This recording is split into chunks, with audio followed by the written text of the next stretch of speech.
The pulse that recognizes her. The dropship cut through the clouds of shimmering particulate like it was slicing through a living nebula. Outside the forward viewport, the planet glowed. Not just reflecting starlight, it pulsed. Veins of pale blue and violet fire traced across the dark surface, branching like lightning frozen mid-strike. Forests flickered with slow, breathing luminescence. Even the distant ridges glowed from within, as if the stone itself held some buried, dreaming light. She stood at the hatch, gloved hand braced against the frame, watching it rise toward them. Her chest tightened as the ship descended, not with fear, but with something sharper, brighter. The closer they came, the louder the world became, not in sound, but in the silent, crackling language that pressed at the edges of her mind. The planet was already speaking. It felt like standing too near a generator, like leaning against a charged field with bare skin. Her empathetic sense, usually a manageable hum, roared up in her like a storm. Behind her, boots thudded against the deck, heavy, light measured, silent. 4 different rhythms, 4 different lives. He stopped closest to her, the clever one, aura sharp and precise, like the gleam of a blade held just out of sight. The air around him almost felt slightly tilted, bent toward his will by some unseen strategy. Next to him, another approached, his presence heavy and grounded, an unyielding wall that made the metal underfoot feel less like a machine and more like a bedrock. The third moved with restless predatory grace. She didn't have to turn to know he'd chosen a higher vantage point.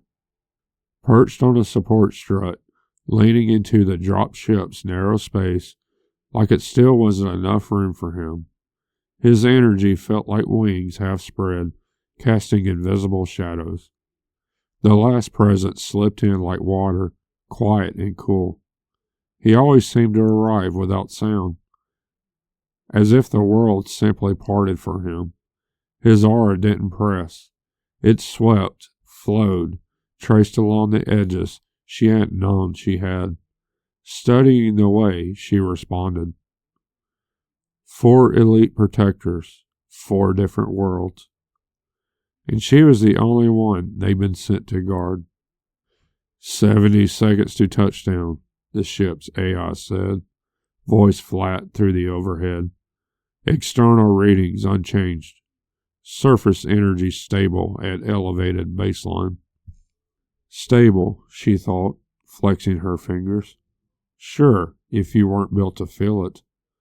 The hatch's tiny viewing pane filled with swirling blue. The planet came up to meet them like an open palm. Breathe, the grounded one murmured from behind her, voice a low vibration at the base of her spine. He always spoke like that, calm, steady, as if nothing could shake him. You're tensing your shoulders again. She exhaled, realizing she was.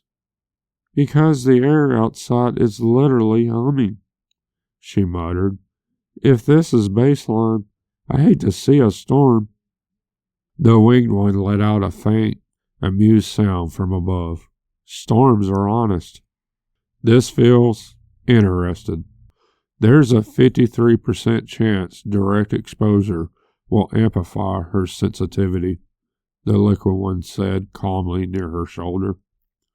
The planetary field appears to favor resonance.